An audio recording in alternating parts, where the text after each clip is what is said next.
Welcome to Politics Done Right. I am your host, Egberto Willies.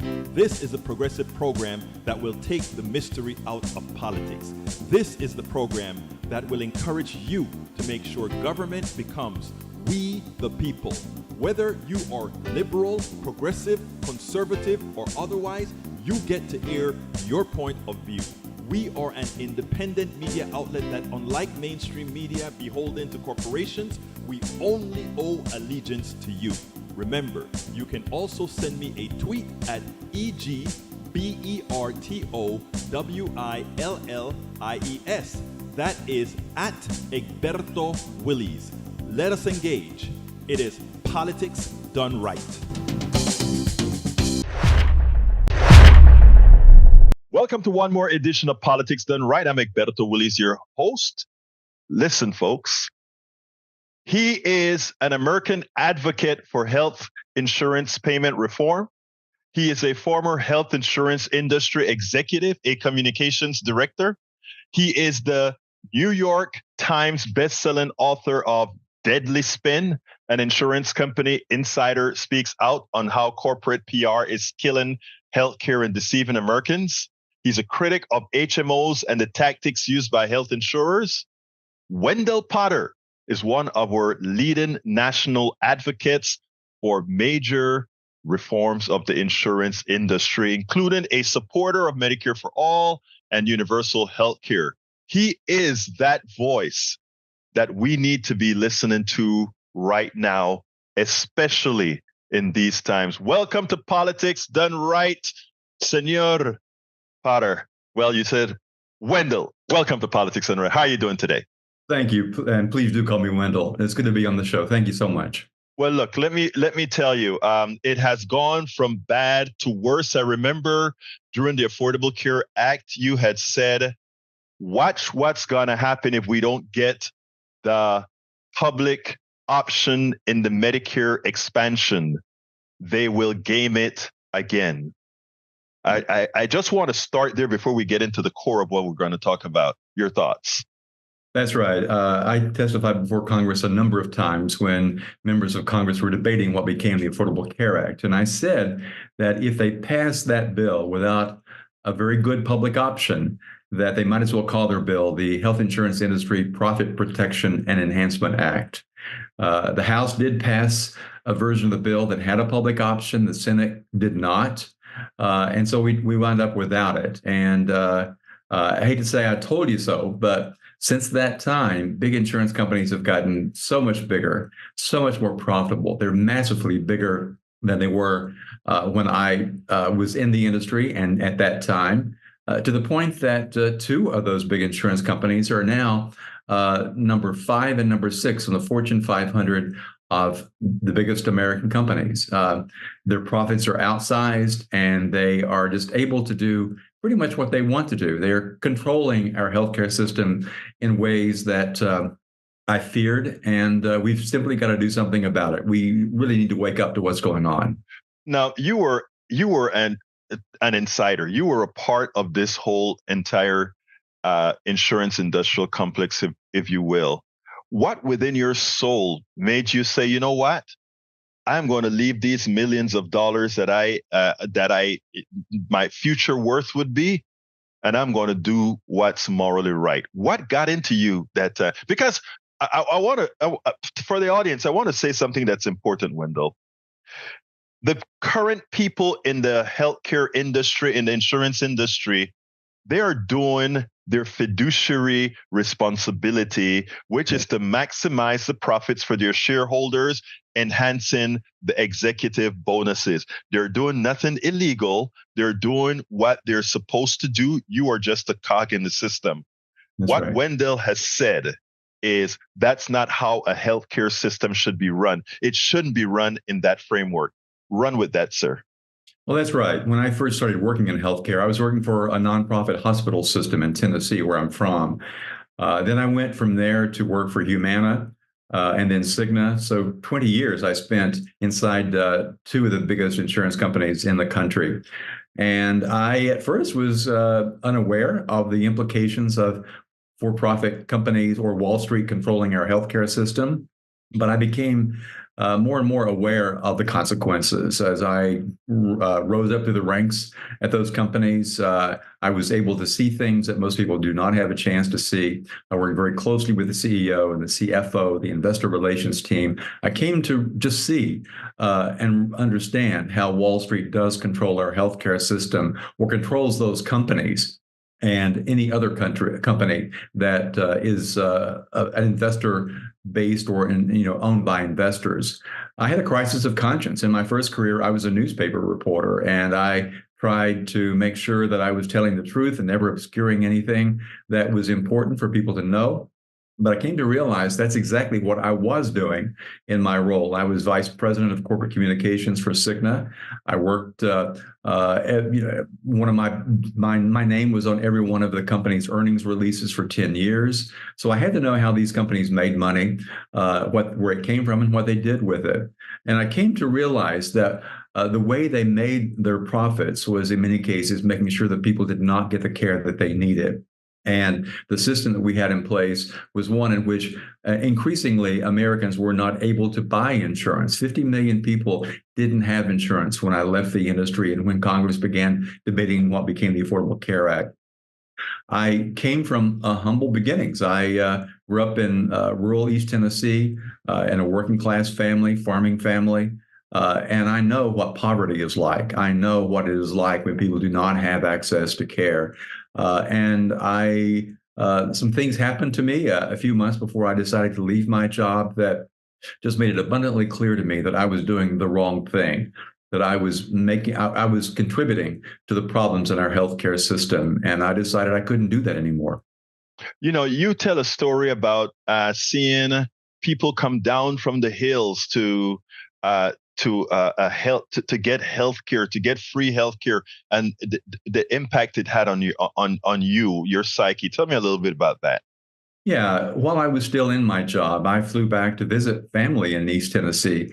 And I read in the hometown newspaper about something that I'd never heard of before. An organization called Remote Area Medical was hosting a big outdoor clinic or clinic at a county fairground not too far from where I grew up. I was curious because the article said people would be coming from hundreds of miles away, even as far away as Ohio and Florida, to get care that was being provided free by doctors and nurses and dentists who were volunteering their time over 3 days. This was in late July, and I went there again out of curiosity, and I saw something that just shook me to my core when I went into the fairground. People were lined up by the hundreds, waiting patiently to get care. It was raining that day, so these people were soaking wet, but they were not going to be leaving their lines because they had been, in many cases, sleeping in their cars for days to get an opportunity to go inside the fairground to get the care that they needed. And I saw that some of those lines led to barns and animal stalls on that fairground site. This was a county fairground. And I just immediately realized that I had to take some responsibility for what I was seeing, because my job was to help perpetuate the system that we had in place, the system that still is in place. And I made a commitment that day that I would have to find some other way to earn a living. I saw people there who could have been people I grew up with, could have been my neighbors, could have been high school friends, could have been relatives of mine.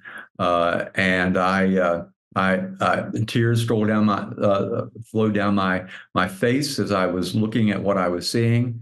And I made a commitment to try to figure out what I could do about that. I didn't think I would be a whistleblower. But I just knew that I couldn't keep doing what I was doing, despite the fact that I was making quite a bit of money. It's interesting because you're a whistleblower, a whistleblower, and you've blown the whistle and you blow the whistle over and over again. And it's amazing how the gravity of the system is so self-sustaining. One of the things that I promise to do in my life and with my platform and hopefully with your help and the help of everybody else is to just let the average rank and file American understand what you saw there is not an anomaly, but it's something that's out there throughout this country, the richest country in the world, where we can't get the healthcare not that we deserve, but the healthcare that as a rich country we have all earned. we have all earned, irrespective of whether you are a McDonald's flipper or an executive in a corporation. Now, it turns out that in the past, one of the reasons Medicare came into be is because private insurance couldn't quite find a way to profit from the healthcare on older people. So therefore, right, as usual, the things that are not that the private sector cannot make a dollar on, they usually pass it on to the government. The government will take care of that. So Medicare was passed on to the government. Now, following that, bribing politicians, these guys figured out a way we can take back Medicare in a more secure, in a more advantageous way for us. Why don't you explain to us that procedure that occurred that has led us now to Medicare Advantage, one of the largest frauds on the American taxpayers? You're exactly right. Insurance companies had no interest in trying to insure older people, people on fixed incomes, people who didn't have a lot of money. Those people couldn't afford their premiums. So that you're right. That's why the Medicare program was created. But over the past several years now, past 20 years in particular, these companies have figured out, because of their closeness to politicians, they were able to convince politicians that let us take care of access to care for people who are enrolled in Medicare. We can do it more efficiently. We can make sure that people get the care that they need and cost taxpayers less money. That certainly was, they sold policymakers a bill of goods. I, at the time, thought, well, maybe that is something that can be pulled off. So I was going along with it. But what we have seen is that more and more taxpayer dollars are going straight into these big companies. And what they're doing through their Medicare Advantage plans. Medicare Advantage, by the way, was created in 2003 when Congress passed what was referred to or called the Medicare Modernization Act. Mm-hmm. It created not only the version of private Medicare that we have now, but also the Part D prescription drug plan. And both of those programs have turned out to be extraordinarily big cash cows for big insurance companies. And they have been aggressively marketing these plans to the point that more than half of people who are eligible for Medicare in America these days are enrolled in one of these plans. And they're extraordinarily profitable because these companies have been able to rig the system to get more and more money out of the federal government, out of our tax dollars. And one other way that they're able to make so much money is by refusing to pay for care that people need. There's a practice called prior authorization that is used aggressively by these companies to make sure that people are not getting the care that their doctors know they need. So people are dying. People are dying prematurely because of these denials and delays of care in Medicare Advantage. Now, let me ask the question this way. How do you convince a politician that a government who is administering Medicare, whose sole expense is administering that bill, figuring out how to pay, figuring out if there's fraud here or there, compared to a private company that has to pay high-paid executives, that have to pay bonuses, that has to pay shareholder dividends, that has duplicative services, meaning if there are several insurance companies, each of them have their own database administrators, advertising budgets, all that sort of stuff.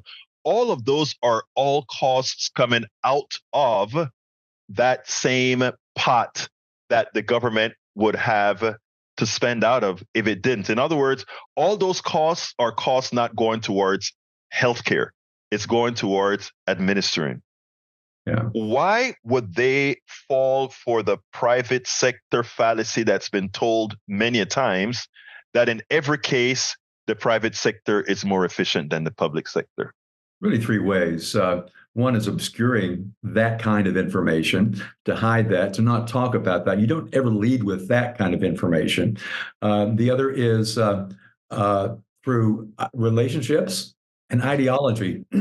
You are able to convince politicians that you have helped fund their campaigns, that are ideologically aligned with your point of view, who have the opinion that the private sector can do anything better than the government more efficiently.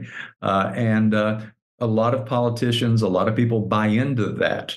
We in this country have this notion that the capitalistic system is sacred and something that can always do a better job of whatever it might be than the federal government. So you have that. But the other thing is what I was alluding to: campaign contributions and lobbying. These companies are able to shell out millions and millions of dollars every election to campaigns, and they send money to both Republicans and Democrats, and that's protection money. And they spend a lot of money on lobbyists. Every big company has a lobbyist on staff, but also spend enormous sums of money hiring firms that do lobbying in Washington and the state capitals. So you have all of those things playing together, and that has got us to where we are now. It's lying and obscuring information. It is lobbying, and it is campaign contributions, and just frankly, ideology. So many people are blind to the fact that these companies are ripping off taxpayers left and right.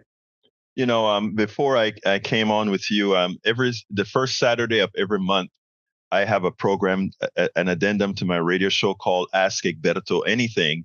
And I told them today that I was speaking to you, and, they were very happy to know, wow, you're speaking to Wendell. Ask him 2 specific questions. Since we're talking about Medicare Advantage, they said, what can we do to change the name Medicare Advantage to something more appropriate to let people know Medicare Advantage is neither an advantage nor is it Medicare?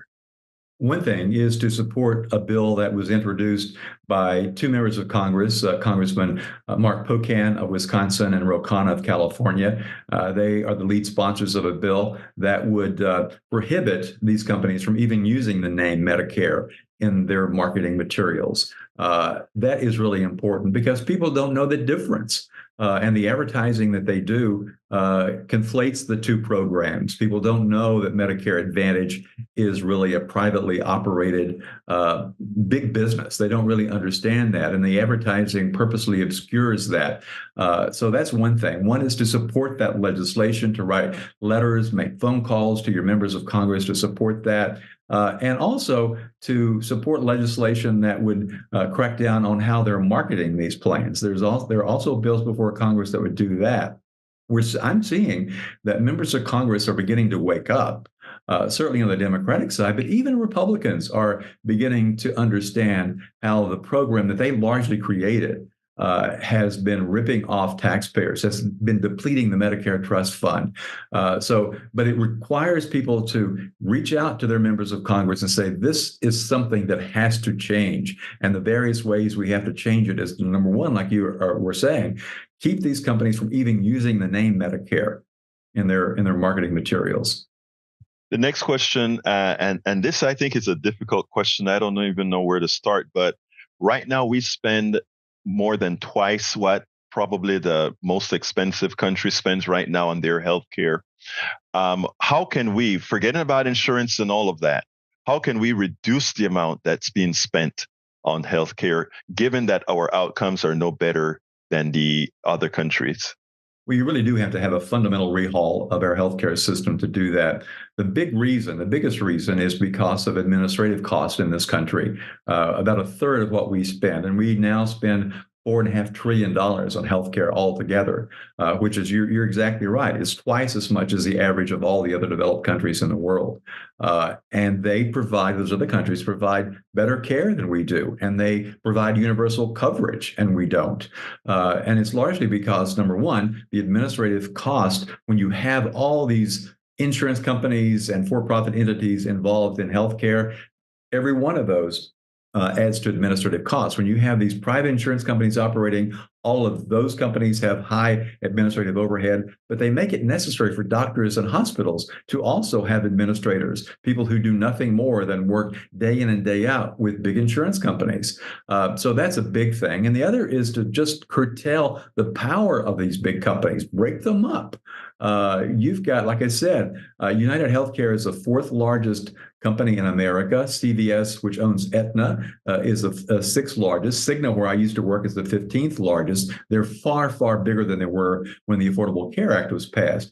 We've got to work with our members of Congress and the administration, with the FTC, to call for these companies to be broken up, because we're getting to the point that you've got just a very, very few large corporations run by Wall Street and investors that is really calling the shots.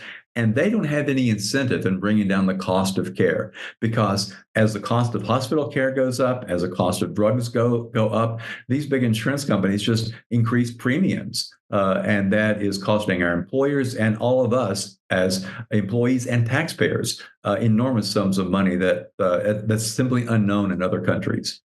Um, as someone who understands that Medicare for all, healthcare for all, universal healthcare, whatever you want to call it, one word, we are all have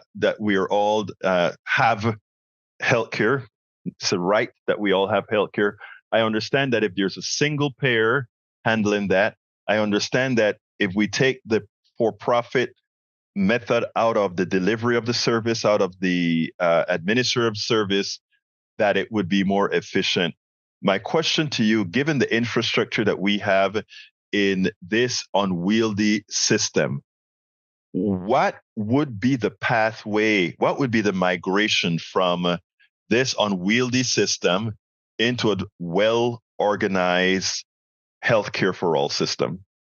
It's a very good question. And I think there are various ways of getting there. One is to try to get it done in Washington. That's a very, very heavy lift, as we've seen. There are organizations that have been trying to get that to happen for more than 30 years. The other is through the states, and some states are considering legislation, California in particular, but also other states have legislation that will be considered that would create a state-based single-payer system, or some kind of a system that would be similar to other countries around the world, other developed countries that are doing this much better than we are. So that's one way. I think it is going to be very, very hard for us to see that kind of change in Washington until we do something about who is in Congress. You've got the makeup of Congress now such that it's not going to happen in the foreseeable future. So we've got to get involved in the political process. My second book was called Nation on the Take: How Big Money Corrupts Our Democracy and What We Can Do About It. And that is at the core of the problem that we have, is that these companies are being able to control the levers of power in Washington and the state capitals. We've really got to address that. And whenever I have a chance to talk to people who support single-payer healthcare, Medicare for all, whatever you want to call it, or just to progressively improve the system that we have, you're running up against the power of these big corporations that spend so much money, as we were talking earlier. So you've got to do something. I ask advocates, try to devote some time and attention to money in politics, because that is so important, so fundamental, and it's a big barrier to getting to where we need to be. Wendell, my last question is always the same. What would you have liked me to ask you, or what should I have asked you that I didn't? I don't know that you've covered fundamentally, I think, the biggest questions, the biggest reasons why we are where we are and what we need to do. I think that I would say that to get to universal coverage, let's not get hung up necessarily on one path.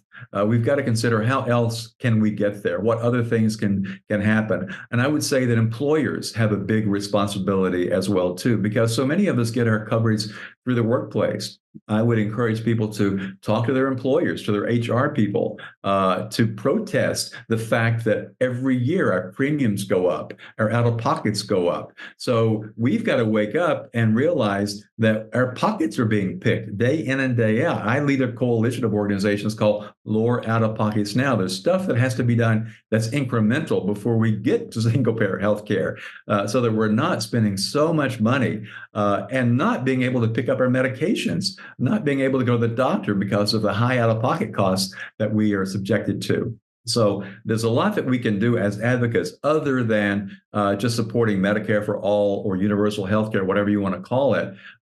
We've got problems right now. People are dying every single day because of the practices of these companies. So I would encourage people to pay attention to that. and call on their lawmakers to do something about the things that can be fixed right away, rather than looking down the road to achieving a healthcare system that is more just. There's some steps we can take right now to get us closer to where we need to be. I'm glad you said that, because that also helps me, because there are certain times that I just want to jump on it and get it done all right away. But you're absolutely right. There are things that we can do incrementally right now that eventually puts us on the path there. Wendell, you have a newsletter that is packed with information. And I tell you what, I am ashamed that I didn't quite read your newsletter before. I just read the material that you put out there in the ethos all of the times. I found that I just want you to know, I became a paid subscriber of your newsletter today. Why don't you tell people how they can find your newsletter? My newsletter, thank you, Egberto. It's called Healthcare Uncovered, or Wendell Potter's Healthcare Uncovered, on the Substack platform. You can find it at wendellpotter.substack.com, or just Google me and Healthcare Uncovered and you'll find it. The content is free. I do appreciate the paid subscriptions because that helps us to do more reporting. We have, I think, some of the best analysis and essays on healthcare that anybody's producing, things that other reporters are not covering. And we have some other voices that contribute as well, too. So thank you very much. And I hope people will sign up. Again, it's free, but we certainly appreciate the paid subscriptions. It helps us a great deal. Wendell Potter, one of the leading national advocates for major healthcare reform in the country and the author of Deadly Spin, an insurance company insider speaks out on how corporate PR is killing healthcare and deceiving Americans, as well as the other book that he just mentioned that will also be in this blog. Thank you so kindly for having been on Politics Done Right. Thank you so much, Egberto. Thank you.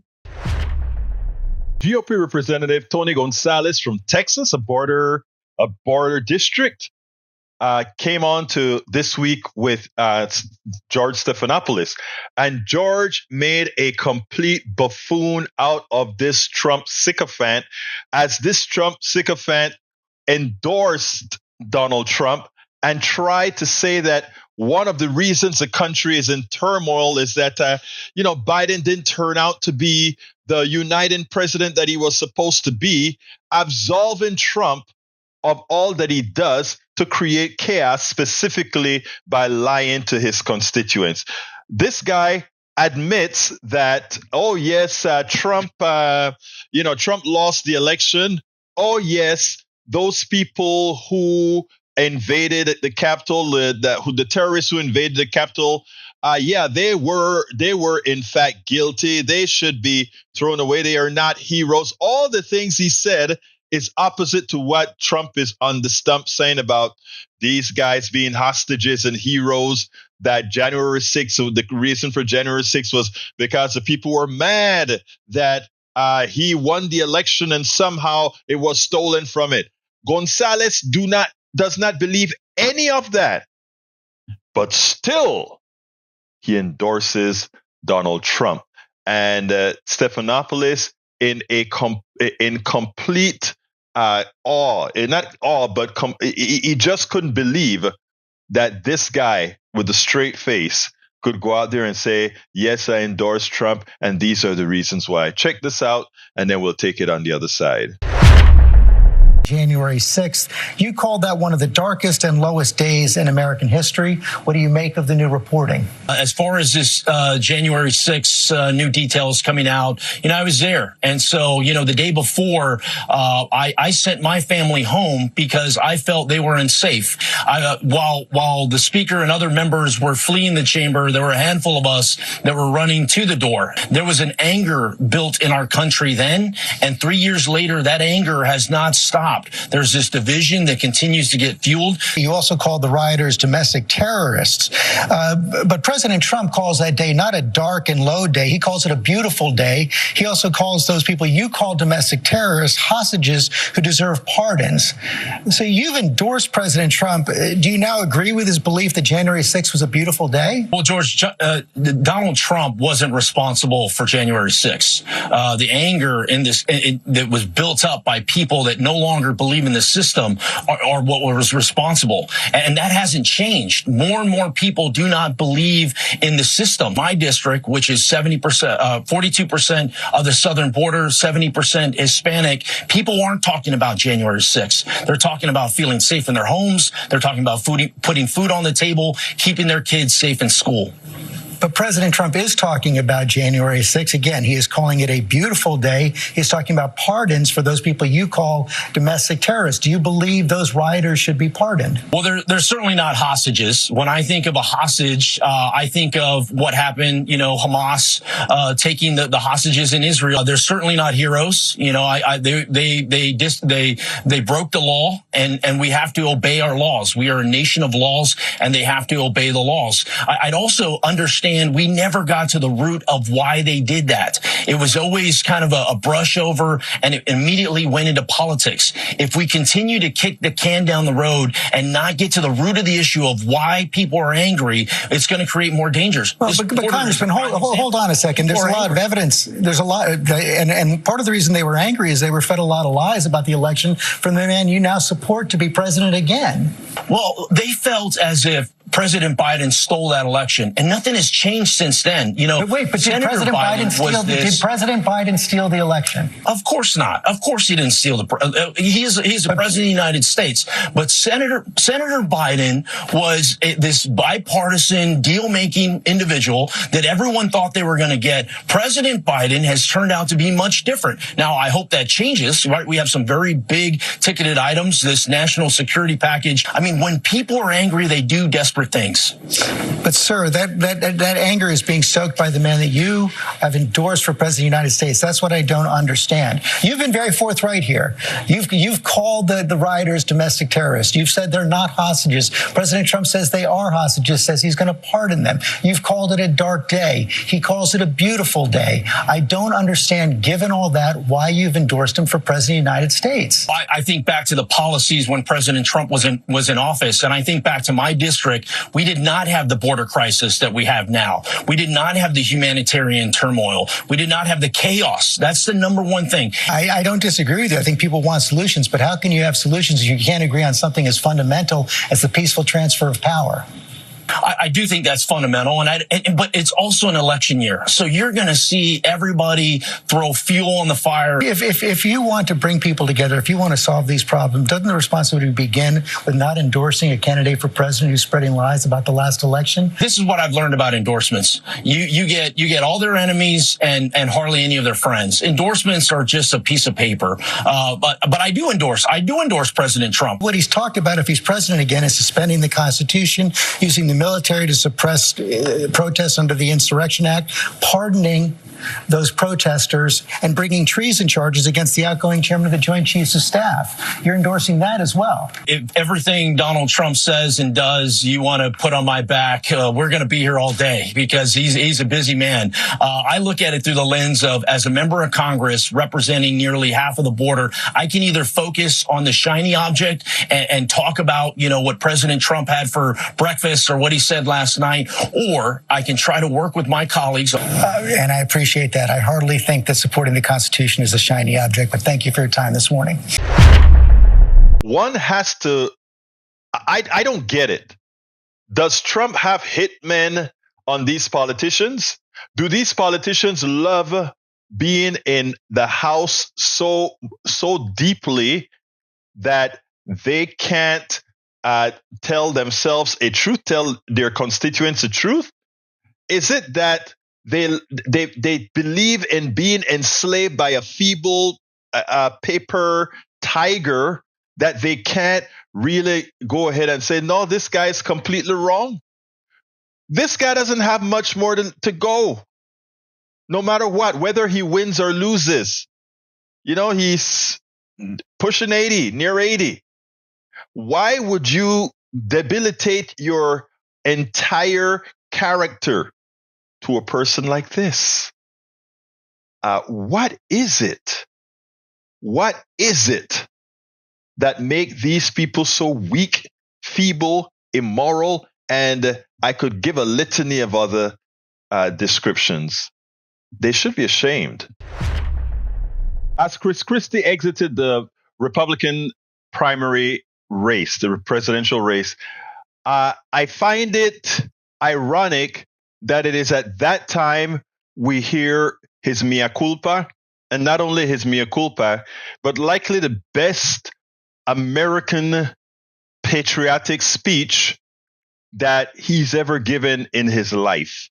And it's important in these times because I believe even as he doesn't have a lot of support in the current MAGA Republican Party, he likely will have the ears of most sane Republicans. And by the way, it's still a large percentage of sane Republicans out there. They're cowards, but they're sane. There are a lot of folks who won't admit that they hate Trump and they don't want to vote for Trump. Well, a speech like what Christie gave at the end as he's suspending his campaign, I think will make a lot of difference if it gets the coverage. If it gets the coverage and if people get to see real solid excerpts of that speech as I'm presenting here. Check this out, and then let's take it on the other side. We're in this race to tell the truth. From the beginning, we've been in this race to tell the truth. Fact is that as we were watching this race come together, from where Mary Pat and I were sitting at home in New Jersey, we were really concerned that nobody would tell the truth in this race about what's really at stake. And no one would tell the truth about Donald Trump. No one would tell the truth about his divisiveness, his stoking of anger for his own benefit, him putting himself before the people of this country, myself included, who gave him the honor of being president of the United States from 2017 to 2021. Personal ambition is a necessary element for any political candidate. You got to get out of bed in the morning and be able to really believe in your heart that you have something to offer to folks that's better and different. And so I have no argument with people who are involved in politics being ambitious. You need to have it. But it can't be what governs your decision making. Ambition can't be what makes you decide how to do things as a public figure. It could just be the fuel that gets you out of bed, that gets you in front of a room like this, that gets you on the phone raising money, that gets you working for people who you believe in, and gets you working for yourself. I made a political decision 8 years ago when I dropped out of the race in 2016. I looked at the polls and I decided that Donald Trump was going to be the nominee, and that since I'd known him for 15 years, that I could make him a better candidate, and if he won, maybe a better president. I knew his flaws, but I also knew he was going to win the nomination. So I decided that I would get behind him and support him. I let the ambition get ahead and in control of the decision making. And after I figured that out, I promised myself and I promised my wife that I would never, ever do that again. And I'm not going to. So for all the people who have been in this race, who have put their own personal ambition ahead of what's right, they will ultimately have to answer the same questions that I had to answer after my decision in 2016. Those questions don't ever leave. In fact, they're really stubborn. They stay. And so I know how I'm answering those questions. I've never believed that Donald Trump was a foregone conclusion as our nominee in this race. And I knew that the case had to be made against him. Now, there are people in our party who are resigned to the fact that he was going to be the nominee, resigned with the fact that the case didn't even need to be made because it would be a waste of time. They sat on the sidelines, and all they did was voice their opposition in private, behind closed doors, quietly, so no one could hear. And that's not leadership, everybody. That's cowardice. It's cowardice and it's hypocrisy. As a party, we need to be willing to take the responsibility for the part we've played in getting here. Our country is angry, it's divided, it's accomplishing little, and it is leading our citizens to be exhausted. And you just look at what's happening just in the last few days. Good people who got into politics, I believe, for the right reasons. People like Senator John Barrasso, people like Congressman Tom Emmer, stand up and endorse Donald Trump. They know better. I know they know better. People who continue to deny the results of the 2020 election. People in leadership in the House who go on TV and say that the people who attacked the Capitol on January 6th are hostages. We want to change this party, and if we want to change this country, it's hard work. It's not easy. From the moment I got into the race, the decision that I made was really simple. I would rather lose by telling the truth than lie in order to win. And I feel no differently today, because this is a fight for the soul of our party and the soul of our country. Why have we resisted the calls to drop out of this race? Because unlike some of the other candidates, we're fighting for something bigger than ourselves. We're fighting for something bigger than self-interest. We're fighting for something bigger than the next title. I've got plenty of titles. I have enough titles to last me the rest of my life. U.S. Attorney, Governor, husband, father, son, brother. I have enough titles to last me for the rest of my life. We're fighting for something bigger.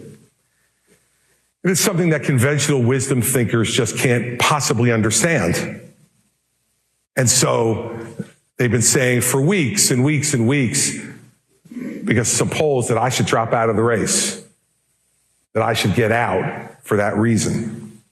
The smallness of the campaigns, who spend more time arguing and worrying about who should get out of the race than they have spent going after the front runner. They spend all their time saying, oh, Christie should get out, Scott should get out, Pence should get out, Hutchinson should get out, Burgum should get out. They and their donors have a different target every day to try to minimize the attention to their own campaign. How their own campaign is a campaign that doesn't play to win. It's a campaign that plays to not offend.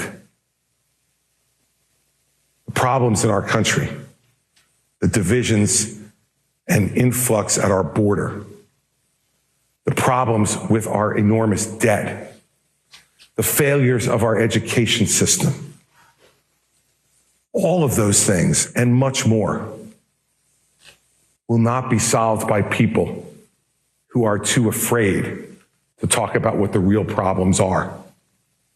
If we ever have a hope of restoring this party to be a governing party of principles, we have to be willing to do the hard work and take some of the heat that comes with it. We have candidates in this race who have run away from forums where they were afraid they were going to be booed. I run into the forums where I know I'm going to be booed, because being booed for telling the truth is a badge of honor. I'm proud of everything we've said and done so far. And I'm proud of all the people who have supported us and are willing to do what needs to be done to restore the soul of our country. See, because in the end, all those issues that we've talked about at all the town halls, they're all really important, but they're no more important than the most important issue, and that is the character of the candidate. You don't know what's going to come across the next president's desk. You think you can predict it, but you can't. No one asked George W. Bush or Al Gore what they would do if 4 airliners were hijacked and flown into symbols of American power and killing thousands of Americans. No one asked them that in New Hampshire in 2000.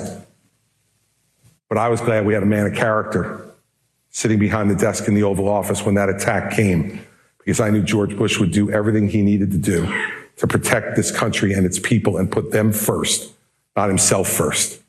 Imagine just for a moment if 9/11 had happened with Donald Trump behind the desk. The first thing he would have done was run to the bunker to protect himself. He would have put himself first before this country. And anyone who is unwilling to say that he is unfit to be president of the United States is unfit themselves to be president of the United States. Campaigns are run to win.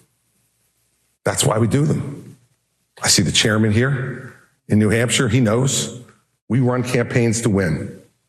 My goal has never been to be just a voice against the hate and the division and the selfishness of what our party has become under Donald Trump. It's also been to win the nomination and defeat Joe Biden and restore our party and our country to a new place of hope and optimism in this country. I've always said that if there came a point in time in this race where I couldn't see a path to accomplishing that goal, that I would get out. And it's clear to me tonight that there isn't a path for me to win the nomination, which is why I'm suspending my campaign tonight for President of the United States. I know, and I can see it from some of the faces here, that I'm disappointing some people by doing this. People who believe in our message and believe in what we've been doing. I also know, though, it's the right thing for me to do. The country that I think we should choose is the country that recognizes that our differences have always been our strength, not a weakness, not something to divide us and anger us, but our differences have been our strength. We've come from different countries at different times to different places with different skills, with different religions. And yet, only here can those people become an American. You can't go to Germany and become a German. You can't come to Great Britain and become British. But you can come here and become an American, a real part of this country. The moment we become a place where people no longer want to come in search of a better, freer, stronger nation, that will be the real problem that will be harder to solve. We back our allies around the world, and they shouldn't have to think twice about having America's support. Yet we have petty politics interfering with supporting freedom fighters in Ukraine. We have petty politics interfering with defending our friends in Israel. We have petty politics interfering with making sure Taiwan is armed to fight off the Chinese. They use the border as an excuse not to do those things. How about we have a country where we can do all those things? Because leadership aspires to something greater, not to appealing to the lowest common denominator, which is what the leadership of the last decade and a half in the White House has done, including the current president. We need a country that once again feels like everyone has a stake in what we're doing, that we can bring people together. And it's hard. It's hard to do that. I did it for 8 years in New Jersey, in a Democratic state with a Republican governor. And it's hard because we have real disagreements. But those disagreements are small compared to the things that we have in common. But it takes effort. We have to work at it. We have to believe that the other person has a rightful place in our country. We have to believe that whether we agree with them or not, they got elected too. And they have a right to have a voice and to be heard and to have a vote and to have it count. This race has always been bigger than me. It's bigger than any one person if you do it the right way. I tried to change the conversation in this race. I tried to force a conversation in this race. The conversation about the real thing that's going on here. I stood on those debate stages, every one of them. The pundits in the media and the professional politicians who worked for other campaigns said I wasn't going to make any of them. Right? Before every debate, no, Christie won't make this one. No, we make this one. I made every one of them. But when I stood on there, I watched the other candidates arguing with each other as if the race was between us, pretending as if the guy who's in front and wasn't there wasn't to be spoken about. Like Voldemort in the Harry Potter books, he who shall not be named, because they feared even bringing up his name would make him appear with his magical, mystical powers to end their political careers. So they say ridiculous things, make ridiculous points. And let me tell you, if Donald Trump becomes the nominee of this party, the moment that it happened was when Nikki Haley and Ron DeSantis and Tim Scott and Mike Pence and Doug Burgum and Vivek Ramaswamy stood on that stage in Milwaukee in August. And when we were asked, would you support someone who is a convicted felon to be president of the United States, they raised their hands. Give Ron credit, he had to look at everybody else first to see if he wanted to raise his hand, but then he raised his hand. Kind of like cheating off somebody's paper in high school. They raised their hands. And I did not. And will not. And I cannot countenance that behavior. I want you to imagine for a second that Jefferson and Hamilton and Adams and Washington and Franklin were sitting here tonight. Do you think they could imagine that the country they risked their lives to create would actually be having a conversation about whether a convicted criminal should be president of the United States? I can't tell you how many people in New Hampshire have asked me, why isn't there a law against that? The answer is because nobody ever thought that someone would have the audacity to run for president as a criminal. And they never thought that any American electorate would actually support it. It's not their fault that they didn't put it in the Constitution along with 35 years old and a natural-born American citizen. They didn't think, let's throw in here, and not a criminal. They thought maybe we'd get that part. We're going to show them now whether we do or we don't in the next 10 months. Do we get it or don't we?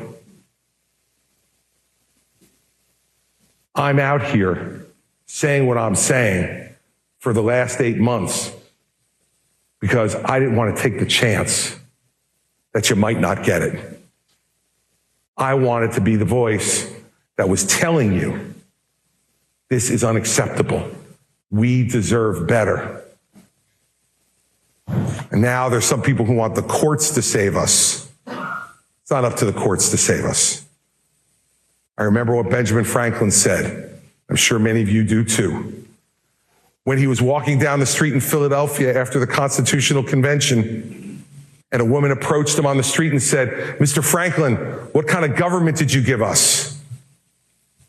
And he said to the woman, "A republic, if you can keep it." Benjamin Franklin's words were never more relevant in America than they are right now. The last time they were this relevant was the Civil War, which of course we know was caused by slavery.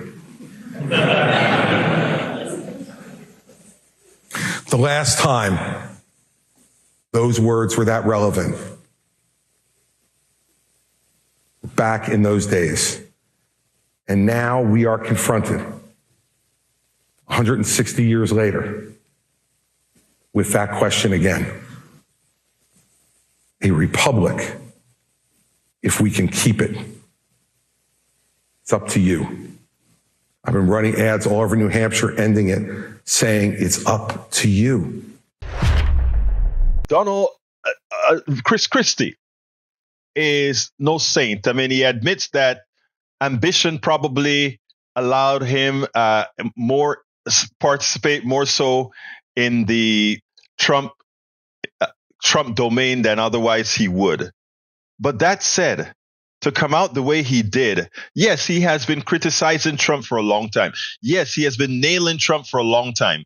But to put it in a completely cohesive manner in which he did in this speech, from the mea culpa, right on to the ambition, right on to knowing this president who only cares about himself and understanding that living with him and being with him for quite some time, that he presents a clear and present danger to the country, to the American people. I think it goes somewhere. I think it matters. And while the speech is kind of late, I don't think it is too late for it to have an effect. So let's be clear. Let's be clear. Trump is a clear and present danger, and we need all to unite. All sane Americans need to unite to ensure he never sets his foot in the White House again.